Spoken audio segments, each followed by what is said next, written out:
दोस्तों नमस्कार, मैं मन्नू आपका स्वागत करता हूं हिंदुस्तानी मन्नू में। दोस्तों आज के जमाने में जहां 2 घंटे की मूवी भी कई बार कमजोर स्क्रिप्ट की वजह से बोर कर देती है, वहीं अगर लगभग 6 घंटे की वेब सीरीज आप देख रहे हैं तो ये जानना बहुत जरूरी हो जाता है कि उसकी स्क्रिप्ट एकदम कसी हुई हो। जिस तरह सेक्रेड गेम्स, मिर्जापुर, असुर जैसी धांसू धमाकेदार सीरीज बड़ी और लंबी होने के बाद भी इंटरेस्टिंग और इंगेजिंग थी, उसी तरह है अमेजन प्राइम पर रिलीज हुई जयदीप अहलावत की वेब सीरीज पाताल लोक। और दोस्तों इस सीरीज को इतनी क्रिएटिविटी के साथ बनाया गया है, इस बात का अंदाजा यही देखकर लग जाता है कि सीरीज के पोस्टर में मीडिया के माइक को भी एक खतरनाक हथियार की तरह दिखाया गया है।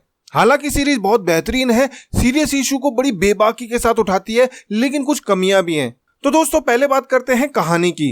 तो ये कहानी है इंस्पेक्टर हाथीराम चौधरी की, जो दिल्ली के आउटर जमनापार थाने में तैनात है और वो उस एरिया को पाताल लोक मानता है क्योंकि वहां उसे आगे बढ़ने और प्रमोशन के लिए कोई हाई प्रोफाइल केस नहीं मिलते। तभी एक दिन डीसीपी भगत के कहने पर यमुना पुल पर पुलिस एक गाड़ी का पीछा करके 4 गुंडों विशाल त्यागी, तोप सिंह, चीनी और कबीर एम को पकड़ती है। अब इन चारों को पकड़ा क्यों है? तो डीसीपी बताता है कि ये चारों किसी की हत्या की साजिश कर रहे थे और इन चारों को बंद किया जाता है हाथीराम के थाने में। डीसीपी इस केस की जांच भी हाथीराम के हवाले कर देता है। तभी अचानक से मीडिया में खबरें आने लगती हैं कि जिन 4 लोगों को पकड़ा गया है वो शायद जाने माने जर्नलिस्ट संजीव मेहरा यानी कि नीरज कावी की हत्या करना चाहते थे। ऐसे में ये केस उस तरह का हाई प्रोफाइल केस बन जाता है जिसकी हाथीराम को हमेशा से तलाश थी। हाथीराम इस केस को सॉल्व करने के लिए आकाश और पाताल एक कर देता है। जब वो इस केस को सॉल्व करने के बिल्कुल पास पहुंच जाता है तभी उसे सस्पेंड करके ये केस सीबीआई के हवाले कर दिया जाता है और सीबीआई इन चारों का इंटरनेशनल टेररिस्ट ऑर्गेनाइजेशन से कनेक्शन साबित कर देती है। लेकिन हाथीराम जानता है कि सच्चाई ये नहीं बल्कि कुछ और है।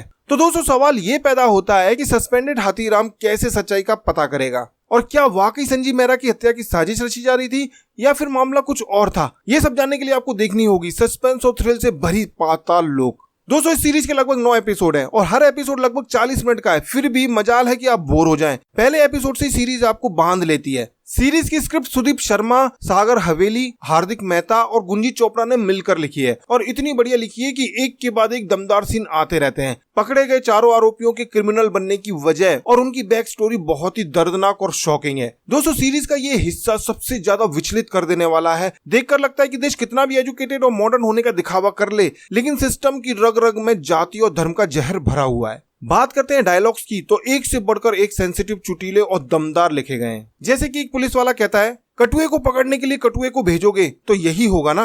जैसे कि एक सीन में हाथीराम कहता है कि दुनिया कहेगी कि हाथीराम के हाथ में केस दिया था तो सॉल्व कैसे होता। तभी उसका एक मुस्लिम जूनियर कहता है कि नहीं सर, दुनिया कहेगी कटुए के हाथ में केस दिया था तो सॉल्व कैसे होता। जैसे एक सीन में पुलिस वाली कहती है, हॉबी सिर्फ सिंगिंग और डांसिंग होती है, विदेशी करेंसी इकट्ठा करना नहीं। एक सीन में हाथीराम कहता है, आधी उम्र अपने बाप की आंखों में खुद को चूतिया देखा है, बाकी की आधी उम्र अपने बच्चे की आंखों में खुद को चूतिया नहीं देखना चाहता। इसके अलावा कई सारे अच्छे और दमदार डायलॉग इस सीरीज में आपको सुनने को मिलेंगे। दोस्तों सीरीज का डायरेक्शन किया है अनुराग अरुण और प्रोसित रॉय ने और कमाल कर दिया है, एक से बढ़कर एक बढ़िया बढ़िया सीन शूट किए हैं।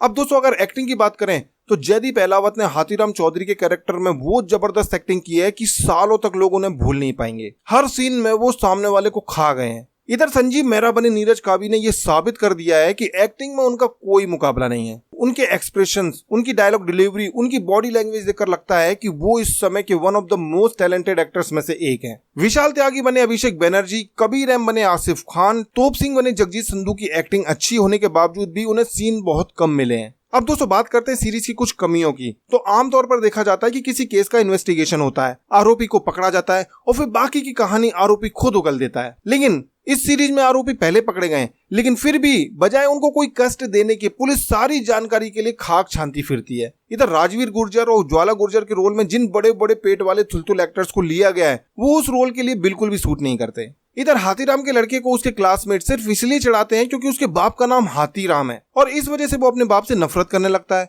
ये बात हजम नहीं होती। दोस्तों आपने सुना होगा कि पुलिस के सामने गूंगे भी बोलते हैं, लेकिन वहीं विशाल त्यागी से पुलिस नाम तक नहीं बुलवा पाती। पुलिस को छोड़ो, सीबीआई भी कुछ नहीं बुलवा पाती। लेकिन दोस्तों इन छोटी छोटी कमियों पर खूबियां बहुत भारी हैं, इसलिए कमियां अखरती नहीं है। खैर दोस्तों सोचने वाली बात यह है कि अगर जाति धर्म के आधार पर भेदभाव होगा, करप्ट सिस्टम से अगर मजबूर लोगों को न्याय नहीं मिलेगा, तो समाज और देश को क्या क्या नुकसान झेलने पड़ सकते हैं उसे पाताल लोक बड़ी कड़वी सच्चाई के साथ सामने लेके आती है। कुल मिलाकर पाताल लोक में एक डुबकी लगाकर दुनिया को देखना तो बनता है। दोस्तों अगर आपने पाताल लोक देखी है तो अपनी राय कमेंट बॉक्स में जरूर लिखिए और नीचे जो रेड कलर का सब्सक्राइब बटन और बेल आइकन दिख रहा है दोनों पर एक क्लिक जरूर कर दीजिए। वीडियो पसंद आया हो तो लाइक कीजिए, शेयर कीजिए और देखते रहिए हिंदुस्तानी मन्नू।